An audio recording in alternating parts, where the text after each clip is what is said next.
Bismillahirrahmanirrahim. Assalamualaikum warahmatullahi wabarakatuh. Perkenalkan, nama saya Nurim Badriana.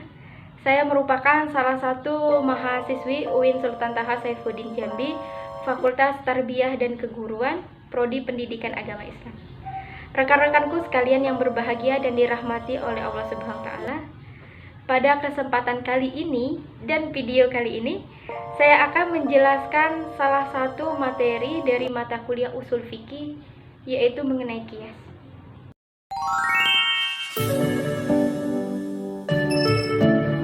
Rekan-rekanku sekalian yang dirahmati oleh Allah, qiyas merupakan suatu persoalan yang tidak ada ketetapan hukumnya di dalam nas dengan sesuatu persoalan yang sudah ada ketetapan hukumnya di dalam nas. Karena di antara keduanya ini memiliki kesamaan ilat. Jadi, qiyas merupakan suatu persoalan yang tidak ada ketetapan hukumnya di dalamnya.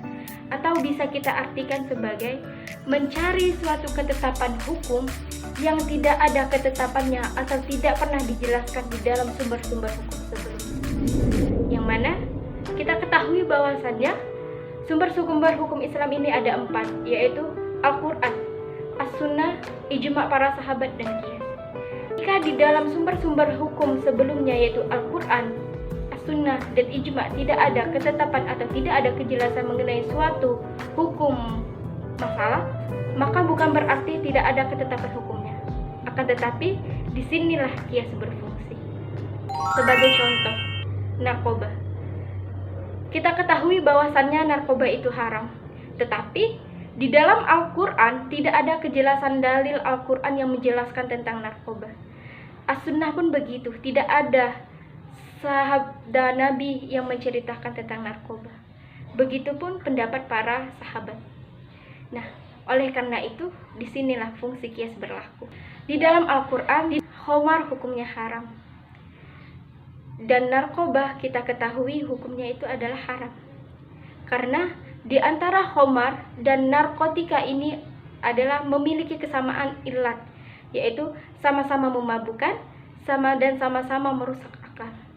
Rekan-rekanku sekalian yang dirahmati oleh Allah, mengonsumsi narkotika sama dengan mengonsumsi khamar yang memiliki hukum haram, dan itu sudah ditetapkan di dalam Al-Quran dan di dalam sabda Nabi Rasulullah, yang mana di dalam surah An-Nisa ayat 59 yang berbunyi, A'udzubillahi minasyaitonirrajim, Bismillahirrahmanirrahim.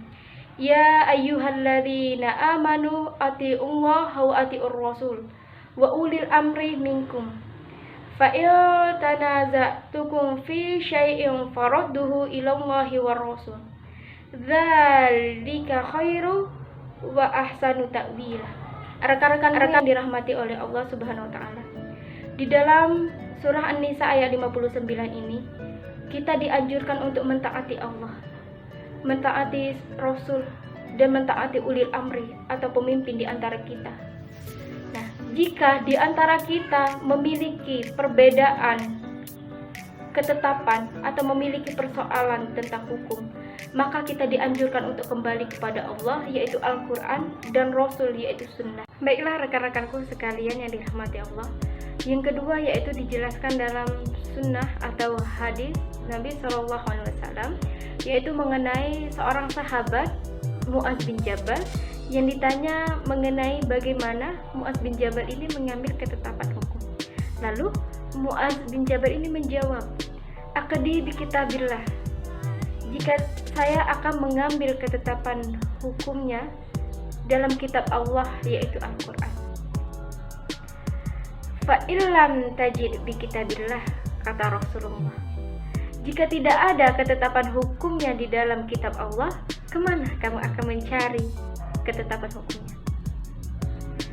Fa bi sunnati Rasulillah, saya akan mencari ketetapan hukumnya di dalam sunnahnya Rasulullah, kata Mu'adz bin Jabal. Qala, Rasulullah SAW bertanya lagi kepada Mu'adz bin Jabal,